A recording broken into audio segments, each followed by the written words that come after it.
Hi, and welcome to the Media Center here in the Department of Spanish and Portuguese. My name is Jesse, and I'm going to be talking to you today about subject pronouns and the verb ser in Spanish.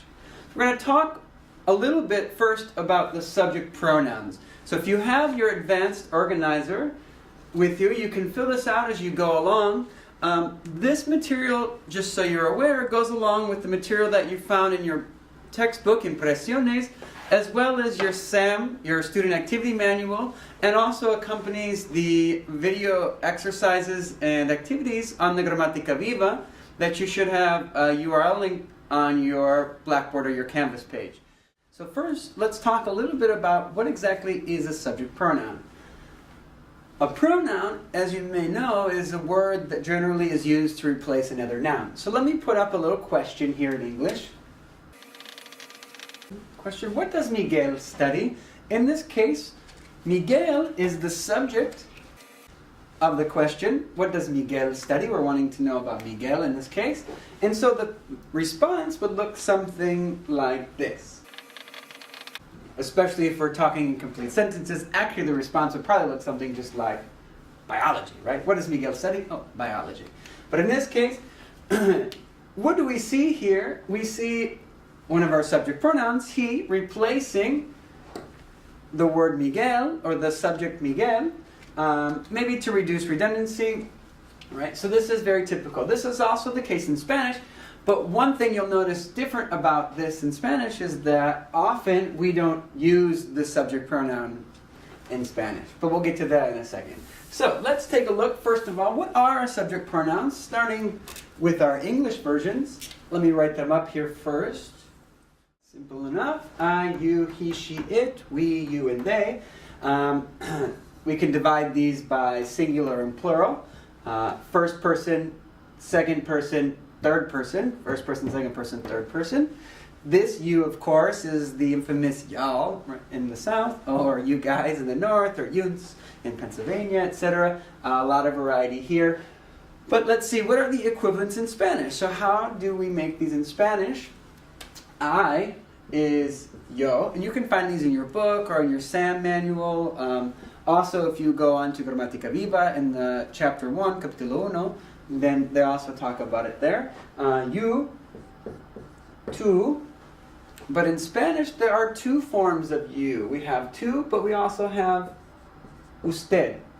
And this usted you'll also see often abbreviated as just UD, period. The difference here is a matter of formality, informal and formal, and we'll talk about that in a second. Here in the third person singular, he, we have el, little tilde here, little accent. She is ella. It does not exist as a subject in Spanish. So if you had something like it is red, es rojo, we don't use anything here. There's nothing that we could possibly put in there. That is just it. You could maybe do he or she, but not it specifically. A little difference between Spanish and English. Okay, so now into our plurals. We have nosotros, but also there's a possibility of, if it's all women, that you can use the feminine nosotras, and I'll just use a slash in the as there, so you get nosotros or nosotras. You, of course, as we can predict from here, that there are a couple different ways to say you. Again, the informal way. If you're in Spain,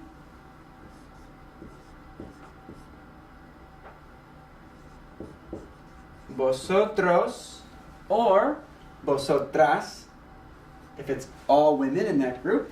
And also, if you're in Spain, the formal way, or if you're in any other country, basically, the formal or informal way is ustedes. Often abbreviated UDS.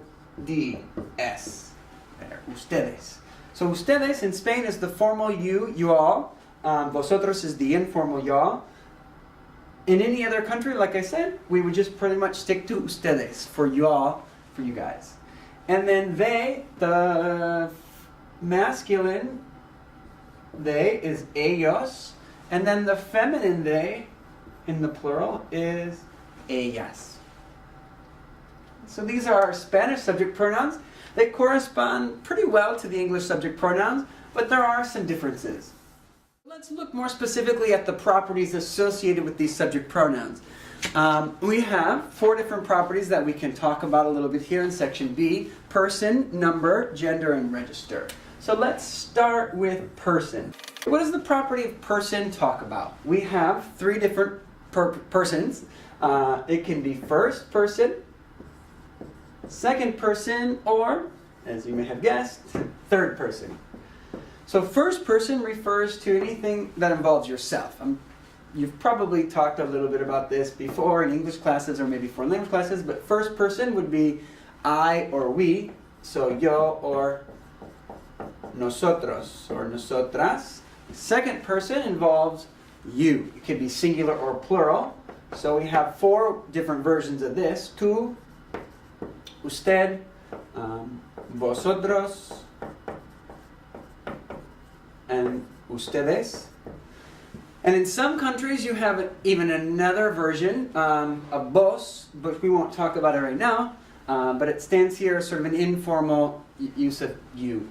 And then third person involves people besides you or yourself, or myself. It involves other people. So we have he, él, she, ella, and then the plural of those, ellos and ellas. Again, no it in Spanish. As a subject, as an object, yes, but much later down the road we'll get to that. So number essentially refers to whether or not it is singular or plural. So as I talked to you before, we can divide these pronouns into singular pronouns and plural pronouns. Pronouns that refer to one person, pronouns that refer to more than one person. So we have some that we consider masculine, and then feminine. Okay, so gender does not affect all of the subject pronouns. Specifically, we saw nosotros did inflect or indicate gender. So nosotros was the masculine form because it has the O here. Nosotros could refer to anybody, that a group of people including at least one male, nosotros, but if it's all women again, then we say nosotras. The same for vosotros. Él is masculine, ella is feminine, ellos masculine, ellas feminine. Finally, we have the property of registered. So when I talk about registered, in this case, I'm really just referring to whether or not it's informal or formal. What does it mean to be informal or formal? Well, when you're talking to maybe a friend or a family member or somebody that's close to you that you're on a first name basis with, we would consider that probably informal. And then formal, we would probably be talking about or to somebody who is maybe your elder or somebody that you show respect to, or maybe a stranger, somebody that you're not familiar with or not on a first name basis with. This can vary, this distinction when to use informal or a formal pronoun or a verb form can depend on dialectal variation, it can depend on the context, it can depend on the individual person. So you just kind of have to know that it exists and then use your ears and eyes and senses to kind of get a feel for what's going on with those people that you're communicating with. So which pronouns differ based on register? Well, the you form, tú, versus usted, right? And if you're in Spain, you make a distinction between vosotros and ustedes. Also, vosotras, to not be sexist. Another issue with pronouns in Spanish, which is different than pronouns in English, is that subject pronouns in Spanish aren't always used. In fact, they're only used in specific instances because, well, if we take a verb like estudiar, which is to study, and I would say I study estudio, you study. We change the ending of the verb, we conjugate the verb to show the difference between I study and you study. In English, I study, you study.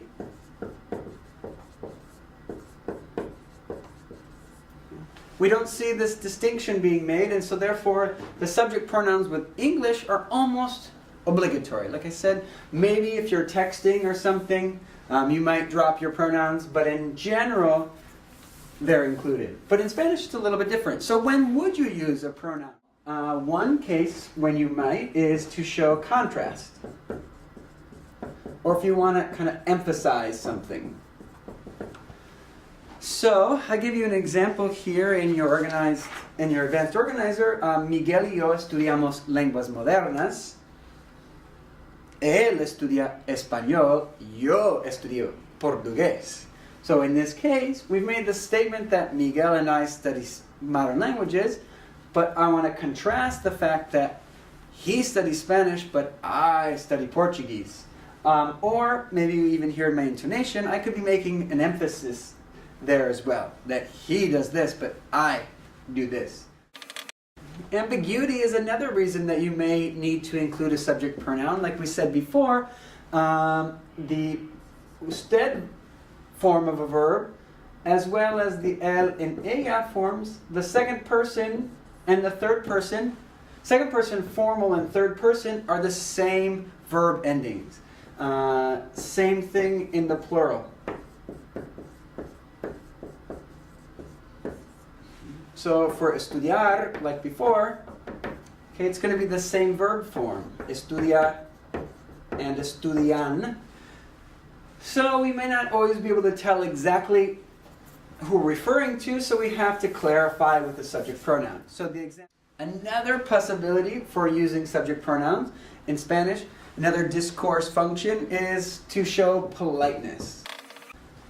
So maybe you include the usted form to show not only am I talking to you and not about him, but I'm also being polite. So I say something like, are you okay? ¿Está usted bien? So it shows politeness because I'm using a more formal version. And also disambiguates this sentence.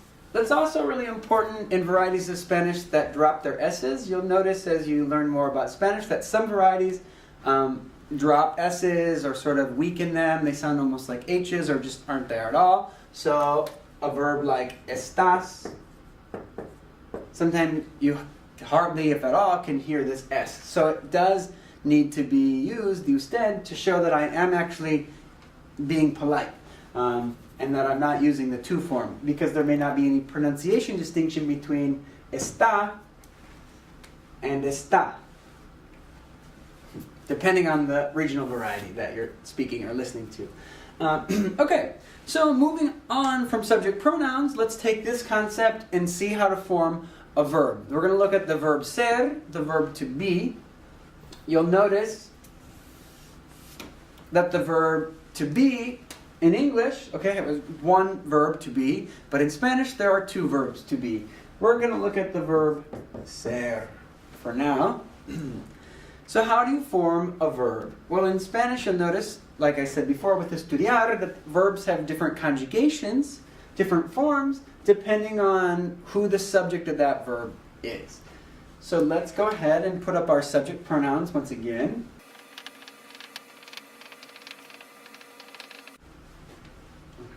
And now let's form the verb ser depending on who the subject of the verb is. So with the yo form, we use the form soy. Soy de México. Not really. Soy de Wisconsin. Tú eres. ¿De dónde eres? Notice I didn't say de dónde eres tú. I may use that if I were going to sort of emphasize. Somebody, we're having a conversation and you've been asked, like, no, where are you from? ¿De dónde eres tú? See?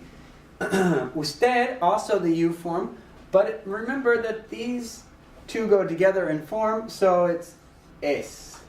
¿De dónde es usted? ¿De dónde es él? ¿De dónde es ella? The third person singular. Also second person singular formal. Nosotros, we are, somos. Somos mexicanos, somos peruanos, somos vosotros. Again, in Spain, you would say sois. And then this final group here, son. Ustedes son, ellos son, ellas son. Ustedes son de Buenos Aires, ellas son profesoras, etc. So quickly, how would you translate some of these? Soy. Notice you don't need the subject pronouns in most of these cases, but in English, again, it'll always be accompanied by a subject pronoun or some subject, maybe not necessarily a pronoun. Could be a full name like Miguel. Soy, I am, eres, you are, es. Well, we have depends on our subject pronoun, right? It could be you are. If it's formal, it could be he or she is. Nosotros or nosotras, we just say we are. Sois, okay. You, I don't know, depends on your variety. In my variety of English, we say you guys are. Ustedes or ellos or ellas son. Well, again, several options. You guys are or they are. Okay, so here are your forms of ser. Soy, eres, es, somos, sois, son. Practice that a lot. It's a very common verb. Let's take a minute to write a quick sentence using the verb ser. Let's say, for example, our friend Miguel. Let's say where Miguel is from. Miguel es de Perú. This is an affirmative statement. It just tells us a fact about Miguel. Miguel es de Perú. Michael or Miguel is from Peru. But what if we want to negate that or say where he is not from? Say something that is negative. Where do I put the no? It's a little bit different than in English. Again, Miguel is not from Peru. In Spanish, you put the no right in front of the verb.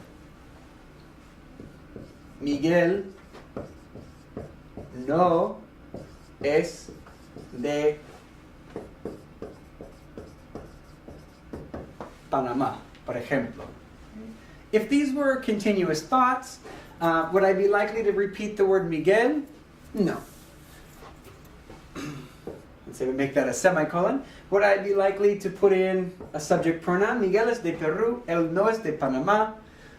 Maybe if I were emphasizing or clarifying something, but it's not really necessary, maybe considered slightly presumptuous to do so, so I would probably just leave it off. Miguel es de Perú, no es de Panamá.